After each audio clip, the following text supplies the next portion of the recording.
అందరికీ జై భీమ్. నేను Rajesh Mahasen. Welcome to Mahasen media. Jaganmohan రెడ్డికి పనిష్మెంట్ కాలం మొదలైపోయిందండి. దేవుడు అతను చేసిన తప్పులకి పనిష్మెంట్ ఇవ్వడం ఇప్పుడు కాదు, చాలా రోజుల ముందే స్టార్ట్ అయిపోయింది అతను అధికారంలో ఉన్నప్పుడే. ఎందుకంటే కోడికత్తి డ్రామా అతను అధికారంలో ఉన్నప్పుడే బట్టబయలైపోయింది. బాబాయ్ హత్య గొడ్లపోటు అతను అధికారంలో ఉన్నప్పుడే జనాలందరికీ తెలిసిపోయింది. అతను చేసే ప్రతి తప్పు దేవుడు వెంట వెంటనే బట్టబయలు చేసేస్తూనే ఉన్నారు. అంటే అతను అనుకున్నాడు చాలా తెలివైన పని ఇదని. హిందువుగా ఉండి హిందువులను మోసం చేయడం, క్రిస్టియన్ అని చెప్పి క్రిస్టియన్లను మోసం చేయడం, ఇలా రెండు వర్గాల ప్రజల్ని మోసం చేసుకుంటూ ఒక గేమ్ ఆడుకుంటూ వచ్చాడండి. నాకైతే ఆ షాక్ అనిపించేది. ఇతనేమో చక్కగా తిరుమల తిరుపతి దేవస్థానానికి వెళ్ళేవాడు, ఆ పట్టుబట్టలు అవి అన్నీ కూడా ఆచారాల ప్రకారం చేసేవారు. పోనీ చేసేవాడు అక్కడికి ఎవరైనా ముఖ్యమంత్రి వెళ్ళాలంటే సతీ సమేతంగా వెళ్ళాలట, భార్యను ఎప్పుడు తీసుకెళ్ళేవాడు కాదు. ఎందుకు తీసుకెళ్ళలేదు అంటే వాళ్ళ భార్య క్రిస్టియన్ అటండి, అందుకని గుడికి వెళ్తాటండి. అంటే క్రిస్టియన్స్ని సరినెత్తేయడం అంటారండి. ఓ పక్కన క్రిస్టియన్స్ని కవర్ చేయడం కోసం భార్య, హిందువులు కవర్ చేయడం కోసం ఈయన, ఇద్దరు కూడా బ్యాలెన్స్డ్గా బాగానే నడిచారండి. కానీ దేవుడితో అట్లా, దేవుడితోటే రాజకీయాలు జగన్ రెడ్డి. దేవుడు తలుచుకుంటూ ఉంటావు నువ్వు. ఈరోజు ఏమయ్యావు చూడు, రెంటికి జడ్డ రేవడాయి. అటు క్రిస్టియన్స్ చీకొడుతున్నారు నిన్ను, ఇటు హిందువులు చీకొడుతున్నారు. ఎన్ని రోజులు ఆడతావా ఇలాంటి డ్రామాలని చెప్పి మొత్తం దేశవ్యాప్తంగా ఆల్మోస్ట్ బదనం అయిపోయావు దేవుడి విషయంలోనే. కేవలం దేవుడిని మొత్తం ఈ భారతదేశం మొత్తం ఈ రోజున చిత్తు అంటుంది నిన్ను. మరి అన్ని కుట్రలు కుతంత్రాలు పనికిరావు జగన్ రెడ్డి. ఆయన ఏమంటాడంటే అండి, ఇప్పుడు మీడియా ముందుకు వచ్చి నిన్న అనుకుంటా, నేను బైబిల్ చదువుతాను, నేను ఇస్లాం పాటిస్తాను, నేను హిందుత్వాన్ని అనుసరిస్తాను, నేను సిక్కు మతాన్ని పాటిస్తాను, జైను మతం ఏదో పాఠం చెప్పుకుంటూ వెళ్ళిపోతున్నాడు. ఇంకెవడున్నాడు నమ్మేవాడు? ఈ పనికి మళ్ళీ పోసుకోవాలి కాబట్టి ఇంకెవడు నమ్ముతాడన్నా? రండి ఒకసారి ఆ వివరాలు ఏంటో చూపిద్దాను రండి మీకు. నేను అడుగుతా ఉన్నా నా మతం ఏమిటి అని అడుగుతా ఉన్నారు. నా మతం ఏమిటని. అవును, 4 గోడల మధ్య నేను బైబిల్ చదువుతాను, తప్పేముంది? బయటికి పోతే హిందూ సాంప్రదాయాలను నేను అనుసరిస్తాను, గౌరవిస్తాను. బయటికి పోతే ఇస్లాంను అనుసరిస్తాను, గౌరవిస్తాను. చాలండి, ఇంకా మొత్తం సిక్కు జైను అన్ని మతాలని పాటించేస్తున్నాను అంటాడు. అయితే బైబిల్ చదువుతానన్నా కదా జగన్మోహన్ రెడ్డి గారు, బైబిల్లో ఒక మాట ఉంటుందండి, ఉంటే చల్లగా ఉండు లేదా వెచ్చగా ఉండు, నువ్వు వెచ్చగా మాత్రం ఉండకు. నువ్వు ఉన్నావు అనుకో, పాటిస్తున్నావు అనుకో, నమ్ము యేసుప్రభు దేవుడని, లేదా యేసుప్రభు దేవుడు కదని నీకు నచ్చిన దేవుడు నమ్ముకో. కానీ అటు నమ్ముతాను ఇటు నమ్ముతానని డబల్ గేమ్ మాత్రం ఆడొద్దని క్లియర్గా చెప్పింది కదా బైబిల్. నువ్వు ఆ డబల్ గేమ్ ఆడితే బొక్కబోర్లా పడతావని బైబిల్లో ఉన్నట్టే కదా దాని అర్థం.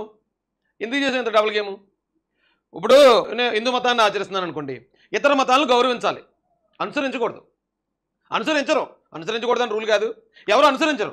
నీకు చంద్రబాబు నాయుడు గారు కరెక్ట్గా చెప్పారు సమాధానం. బాబు గారు ఏమంటారు సార్ చూడు.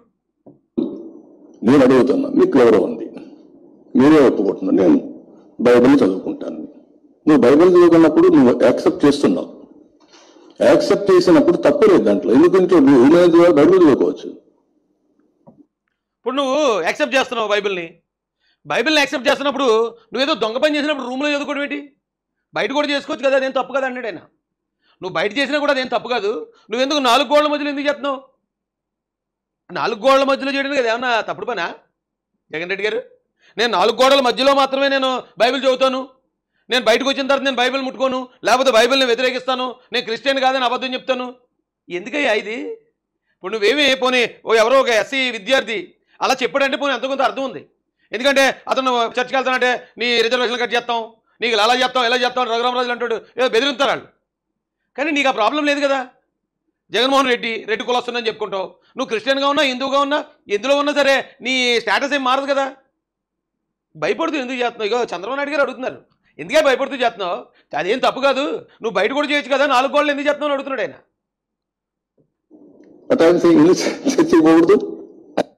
నవ్వుతున్నారు చంద్రబాబు నాయుడు గారు. జగన్ రెడ్డి మిమ్మల్ని చూసి ముఖ్యమంత్రి చంద్రబాబు నాయుడు నవ్వుతున్నారే బాబు. ఎందుకంత భయపడుతూ ఎందుకు చేయాలి నువ్వు? ఎందుకు అంత తప్పుడు పని చేసినట్టు 4 గోడల మధ్య ఎందుకు చేయాలి? నువ్వు బయటికి వెళ్ళొచ్చు కదా, బయట కూడా చేయొచ్చు కదా అని అడుగుతున్నారు ఆయన. ఏం సమాధానం చెప్తావు చెప్పు. స్ట్రైట్ క్వశ్చన్, డోంట్ మిస్టేక్ మీ. రాష్ట్రంలో ఉండే ప్రజలందరూ ఆలోచించాలి. నేను ఇల్లని వెంకటేశ్వర స్వామి పోతాను, నేను ఓపెన్గా పూజలు చేస్తాను. ఆయన ఏమన్నాడంటే నేను హిందువుని, వెంకటేశ్వర స్వామి దగ్గర పోతాను, ఓపెన్గా పూజలు చేస్తాను అన్నాడు. ఆయన హిందూ అని తెలిసే చాలామంది ముస్లింలు ఆయన కోటేస్తారు జగన్ రెడ్డి, చాలామంది క్రిస్టియన్స్ ఆయన కోటేస్తారు, చాలామంది హిందువులు ఆయన కోటేస్తారు. ఇప్పుడు ఆయన వెంకటేశ్వర స్వామి ఆలయంలోకి వెళ్ళారనో లేకపోతే పూజలు చేస్తున్నారనో ఇతర మతస్థులు ఓటేయకుండా పోరు. ఇతర మతస్థులకి ఎవరైతే ఆంధ్ర ప్రజలు ఉన్నారో వాళ్ళకి న్యాయబద్ధంగా పరిపాలించే నాయకుడు కావాలి తప్ప ఆ మతస్థుడు కావాలి, ఈ మతస్థుడు కావాలి, ఆ దేవుడికి మొక్కాలి, ఈ దేవుడికి అలాంటి రూల్స్ లేవు. అప్పుడు నువ్వు చేసుకునేది ఏమన్నా నేను నిజంగా క్రిస్టియన్ అనుకో, నువ్వు క్రిస్టియన్గా ఉండు, లేదు హిందూగా ఉండు. అటు ఇటు కాకుండా మధ్యలో 2 పడవల మీద కాలేసో. ఇప్పుడు చూడు, ఆ పడవ ఎలా పోయింది, ఈ పడవ ఎలా పోయింది, మధ్యలో పడిపోయి మునిగిపోయావు. అదే మరి చర్చికి పోతాను, వాళ్ళ నియమాన్ని నిబంధనలు పాటిస్తాను.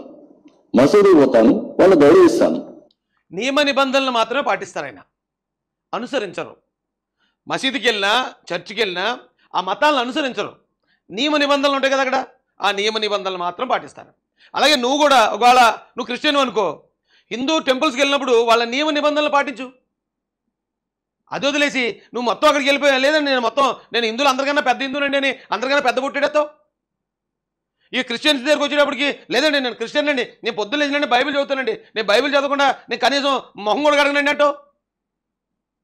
ఆ మతాలను మోసం చేసావు నువ్వు. ఆ మోసం చేసిన కారణంగానే ఈరోజు నీకు పనిష్మెంట్. ఆల్మోస్ట్ రోడ్డున పడిపోయావు నువ్వు అన్ని మతాల దృష్టిలో కూడా. మత సామరస్యాన్ని కాపాడుతాం, సొంత మతాన్ని ఆచరిస్తాం. దీని nothing wrong in it. Why should we hide? ఎందుకు దాచిపెట్టుకోవాల్సిన లోపల అని నేను అడుగుతున్నా. మీకు ఎవరో ఉంది క్లియర్గా అడిగారు, దానికి ఏం సంబంధం చెప్తూ చెప్పు. ఇప్పుడు నిన్ను క్రిస్టియన్స్ అని ప్రమోట్ చేసిన వాళ్ళు, నీ కోసం గొడవలు చెప్పుకుంటున్న వాళ్ళు ఏం చెప్తారు సమాధానం? నీ వల్ల అటు క్రిస్టియానిటీకి అవమానం, నీ వల్ల ఇటు హిందూయిజానికి అవమానం, నీ వల్ల మొత్తం ఆంధ్రప్రదేశ్కి అవమానం. ఏంటి ఉపయోగం జగన్ రెడ్డి గారు? ఇలాగా ఈ డబుల్ గేమ్ ఆడడం వల్ల వాళ్ళ దగ్గరికి వెళ్ళి వాళ్ళ మాట, వీళ్ళ దగ్గరికి వెళ్ళి వీళ్ళ మాట, ఇలా మాట్లాడినప్పుడు వాళ్ళిద్దరు కలిసినప్పుడు నీ బండారం బట్టబయలు అయిపోతుంది కదా. అలాగే బట్టబయలు అయిపోయింది ఈ రోజున. ఏమంటే నిజమైన హిందువులు కూడా ఇంతలాగా యాక్ట్ చేయరు. ఒరిజినల్ హిందూస్ అంత అలా యాక్ట్ చేయరు. మరి ఇలా ఎందుకు యాక్ట్ చేశాడు నాకు అర్థం కాలే. So huge, so large. దేవుడి గురించి చెప్పాల్సిన సబ్జెక్ట్ ఏదైనా ఉంది అని అంటే దేవుడు ఎంత గొప్పవాడో నేను చెప్పడం కన్నా కూడా ఇక్కడికి వచ్చిన వాళ్ళల్లో ఎవరికి మైక్ ఇచ్చినా కూడా నాకన్నా కూడా చక్కగా చెప్పగలుగుతారు. కాకపోతే ఒకటి మనం నేర్చుకోదగ్గ పాఠం అయితే ఒకటి ఉంది. దేవుడు మన దగ్గర నుంచి ఏం ఎక్స్పెక్ట్ చేస్తా ఉన్నాడు అనేది మాత్రం నేర్చుకోదగ్గ పాఠం. అదేమిటి అని అంటే దేవుడు మనకు నేర్పించింది, దేవుడు మన దగ్గర నుంచి ఎక్స్పెక్ట్ చేసేది కూడా ఒకటే. అధికారం అన్నది ఏదైతే ఉందో అది అధికారం కాదు. అధికారంలో ఉన్నవాళ్ళు ప్రజలకు ఇంకా ఒదగాలి. అసలు అలాంటి మాట ఎక్కడ బైబిల్లో ఉన్నట్టు నాకైతే తెలియదండి. ఎందుకంటేనంటే దేవుడు మన నుంచి ఎక్స్పెక్ట్ చేసేది నీతి, నిజాయితీ, పక్కోడిని పొరుగోడిని ప్రేమించటం, ఏమైనా అవసరమైతే సాయం చేయటం, ఎవరిది ఏం దొంగిలించకుండా ఉండటం, నరహత్య చేయకుండా ఉండటం, పక్కోడిది ఆశించకుండా ఉండటం, ఇలాంటివి చెప్పారండి. అది ఆశించారు దేవుడు. అంతేగాని అధికారం అన్నది అని ఈయన అధికారం కోసం ఎక్కడ చెప్పలేదండి.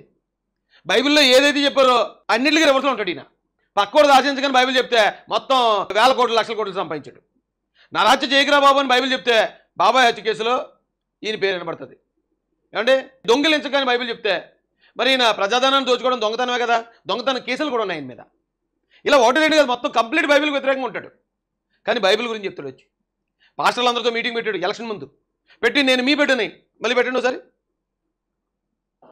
ఇంకా సేవకులము మనము అనేది ఎప్పుడు కూడా గుర్తుపెట్టుకోవాలి. This has always been my guiding. ఎవడైతే నాయకుడిగా వండుకోరాడో వాడు సేవకుడిగా ఉండాలని బైబిల్ చెప్పింది. ఈయన సేవకుడిగా ఉన్నాడా? పెద్ద Tadepalli palace, Yelahanka palace, lotus pond palace, ఈయన కలవాలంటే సామాన్యులకు ఎవరికి అసాధ్యం. మినిస్టర్లు ఎమ్మెల్యేలు కలవలేకపోయేవారు. ఈయన ఎక్కడికి వెళ్ళినా చెట్లు నరికేయటం, పెద్ద పెద్ద తెరలు పెట్టేయటం, భయంకరమైన సెక్యూరిటీ. ఏ సేవకుడు ఉంటాడు అలాగా? ఇప్పుడు చంద్రబాబు నాయుడు గారు ఈ రోజున మంగళగిరి పార్టీ ఆఫీసులో వినతులు స్వీకరిస్తున్నారు. సేవకుడు అంటే ఆయన ఆంధ్రప్రదేశ్కి సేవకుడుగా ప్రజలందరితో కలిసి మమేకమైపోయి వెళ్ళిపోతున్నాడు. మొన్న మీరు వరదల టైంలో చూశారు. వరదలు వచ్చినప్పుడు వరద బాధితులందరికీ సేవకుడిలో పనిచేశాడు ఆయన. అది సేవకుడిగా ఉండటం. నాయకుడు అనేవాడు సేవకుడుగా ఉండటం అంటే అది. అంతేగాని ఇదేంటిది? కనీసం నీ ఎమ్మెల్యేని మంత్రులే కలవు, ఎవరిని చూసినా సరే గెట్ అవుట్ అంటావు. నువ్వు సేవకుడుగా ఉంటావేడనా? బైబిల్లోనూ ఏ ఒక్కడన్నా పాటించావు నువ్వు ఎప్పుడన్నా? బైబిల్ చదువుతున్నాను అబద్ధం చెప్తావు. పోనీ బైబిల్ క్రిస్టియన్గా లేవు సరే, ఇక్కడెక్కడ వచ్చాడండి మనోడు, ఇది పూర్తిగా పెట్టండి ముందు ఒకసారి. My guiding factor. దేవుడి దయతో ఈరోజు మీ బిడ్డగా ఈ స్థానంలో నేను ఉన్నాను అని అంటే దానికి కారణం దేవుడి దయ, మీ అందరి చల్లని దీవెనలోని మాత్రం ఖచ్చితంగా చెప్తాను. ఒక మాట అండి, క్రిస్టియన్స్ అందరినీ మొత్తం ఫ్లాట్ చేస్తుంది. మీ బిడ్డగా ఉన్నాను నేను, మీ బిడ్డగా నేను ఇక్కడ ఉన్నానంటే నేను క్రిస్టియన్ బిడ్డగా ఇక్కడ ఉన్నాను, క్రిస్టియన్స్ అందరూ నాకు ఓట్లేసేయండి అంతే. చాలామంది వెర్రోళ్ళు ఉన్నారండి, వేస్తారంతే. రాజకీయాలు ఎవరైనా మాట చెప్తే చాలంతే. ఆయన ఏంటి, ఆయన బైబిల్ ప్రకారం బతికాడా లేదా, ఆయన వెనకాల ఎన్ని అవినీతి ఆరోపణలు ఉన్నాయి, ఎన్ని హత్యారోపణలు ఉన్నాయి, ఎంత దారుణమైన బ్యాక్గ్రౌండ్ ఉంది, ఇదేం అక్కర్లే. తల్లిని తండ్రిని పూజింపమని ఉంటుంది బైబిల్లో, కానీ తల్లిని ఈయన పూజిస్తున్నాడా? కనీసం ఇంట్లో ఉండి చూడండి. బైబిల్కి పూర్తి వ్యతిరేకం. ఈయన కొంతమంది అంటున్నట్టు క్రిస్టియన్ అని కొంతమంది అంటున్నారు. కాదు కాదు, అతను ఇది గర్వాపసి అయ్యాడు. ఎవరో వైజాగ్ స్వామీజీ ఎవరో ఉన్నారండి, అంత ఈ మధ్య కనపట్లేదు. ఇతను శాస్త్రోక్తంగా అతన్ని గర్వాపసి చేశాడు, ఇతను హిందూ మతంలోకి వెళ్ళిపోయాడని కొద్దిరట. నిజంగా హిందూ మతంలోకి వెళ్ళినా కూడా ఇంత దారుణంగా హిందువులు ఎవరు ఉంటారండి? మానవ సేవ మాధవ సేవ, వాళ్ళు చేసేది కూడా మంచి చేస్తారు తప్ప ఇలా ముంచే పనులు చేయరు. అంటే ఈయన కేవలం పదవి కోసం ఆ మతస్థున్నాను వాళ్ళ దగ్గర, ఈ మతస్థున్నాను వీళ్ళ దగ్గర డ్రామా చేశాడు. ఆ డ్రామా ఎక్కువ కాలం సాగదు కదా, ఈ రోజున బయటపడిపోయాడు. డిక్లరేషన్ రూపంలోనో, తిరుపతి లడ్డూ ప్రసాదం విషయంలోనో మొత్తం దేశం కాదు ప్రపంచంలోనూ ప్రతి ఒక్కరు కూడా జగన్మోహన్ రెడ్డి ఒక ఐటమ్ అయిపోయాడు. మరి దేవుడితో ఆడతారండి గేమ్స్? నువ్వు ఏ దేవుడిని నమ్ముకుంటే ప్రజలకి ఎందుకయ్యా? నువ్వు మంచి చేస్తున్నావా లేదా, నువ్వు మంచోడువా, నిజాయితీపరుడువా, అవినీతిపరుడువా, అదే చూస్తారు ప్రజలు. వాళ్ళ అమ్మగారు చెప్తారు, చూడండి ఒకసారి పెట్టండి ఇక్కడ. మీరు మొదటి నుంచి కూడా చర్చి క్రిస్టియానిటీ తీసుకొని ఇది చేస్తూ ఉంటారు. ఈ మధ్య కాలంలో జగన్ అన్ని గుళ్ళకి వెళ్ళాల్సి వస్తూ ఉంది. మీకేమైనా అనిపిస్తా ఉందా వెళ్ళడం మంచిదే అని? అదేం లేదు, అంటే రాజశేఖర రెడ్డి గారు కూడా చెప్పేవాళ్ళు. రాజశేఖర రెడ్డి గారు కూడా క్రిస్టియనే కదా. ఓట్ల కోసం వెళ్తున్నాడు జగన్, అంత ముందు దూరంగా ఉండేవాడు వెళ్ళేవాడు. అదేం కాదమ్మా, అట్లేం కాదు, పుష్కరాలకి అట్లేం కాదమ్మా. అంటే రాజశేఖర రెడ్డి గారు కూడా చెప్పేవాళ్ళు 90% ఆఫ్ ద పీపుల్ హిందూ అయినప్పుడు మనం రాజకీయాల్లో ఉన్నప్పుడు వాళ్ళని గౌరవించాల్సి ఉంటుంది, కాబట్టి పోవాల్సి వస్తుంది అని చెప్పి రాజశేఖర రెడ్డి గారు కూడా చెప్పేవాళ్ళు. జగన్ కూడా అదే పాటిస్తున్నాడు. మనం తెచ్చిపెట్టుకున్నదే కాదు. రాజశేఖర రెడ్డి గారు ఒక సినిమా తీస్తా ఉన్నారు మేడం, యాత్ర అని ఒక సినిమా.